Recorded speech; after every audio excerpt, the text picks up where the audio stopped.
രക്തം പോലും ഊറ്റി ജീവിക്കുന്ന ചിലർ. ഭോപ്പാലിലെ all India institute of medical സയൻസിലെ ബ്ലഡ് ബാങ്കിൽ നിന്ന് രക്തവും പ്ലാസ്മയും മോഷ്ടിക്കപ്പെട്ടതായി പരാതി.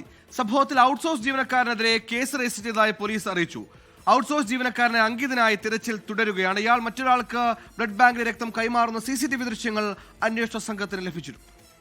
ഭോപ്പാൽ എയിംസിലെ രക്തബാങ്കിൽ നിന്നും ദീർഘനാളായി രക്തവും പ്ലാസ്മയും തുടർച്ചയായി അപ്രത്യക്ഷമാകുന്നതായി അധികൃതരുടെ ശ്രദ്ധയിൽപ്പെട്ടിരുന്നു. തുടർന്ന് ഇത് പരിശോധിക്കുന്നതിനായി പ്ലാസ്മ യൂണിറ്റുകൾക്ക് സമീപം CCTV ക്യാമറ സ്ഥാപിച്ചു. സെപ്റ്റംബർ 28-ന് പ്ലാസ്മ യൂണിറ്റുകൾ മോഷണം പോയതായി കണ്ടെത്തിയതിനെ തുടർന്ന് അധികൃതർ CCTV ക്യാമറ പരിശോധിച്ചു. രക്തബാങ്കിലേക്ക് ഔട്ട്സോഴ്സ് ചെയ്ത സാങ്കേതിക ജീവനക്കാരനായ അങ്കിത് 2 യൂണിറ്റ് പ്ലാസ്മ എടുത്ത് മറ്റൊരാൾക്ക് കൈമാറുന്നതായി CCTV ദൃശ്യങ്ങളിൽ കണ്ടെത്തി. അധികൃതർ വിശദീകരണം തേടിയ ഘട്ടത്തിൽ അങ്കിത് ഓടി രക്ഷപ്പെടുകയായിരുന്നു. തുടർന്നാണ് രക്തബാങ്കിന്റെ ചുമതലക്കാരനായ ഡോക്ടർ ജ്ഞാനേന്ദ്ര പ്രസാദ് ബാഗ് സെവാനിയ പോലീസ് സ്റ്റേഷനിൽ പരാതി നൽകിയത്. CCTV ദൃശ്യങ്ങളും പോലീസിന് കൈമാറി. അങ്കിത്തിനെതിരെ കേസ് രജിസ്റ്റർ ചെയ്തതായും ഇയാൾക്ക് വേണ്ടിയുള്ള തിരച്ചിൽ തുടരുകയാണെന്നും assistant police commissioner Rajneesh Kashyap Kaul അറിയിച്ചു. എന്തിനുവേണ്ടിയാണ് രക്തം മോഷ്ടിച്ചത് എന്ന കാര്യവും അധികൃതർ പരിശോധിച്ചു വരികയാണ്. 24 ഡൽഹി.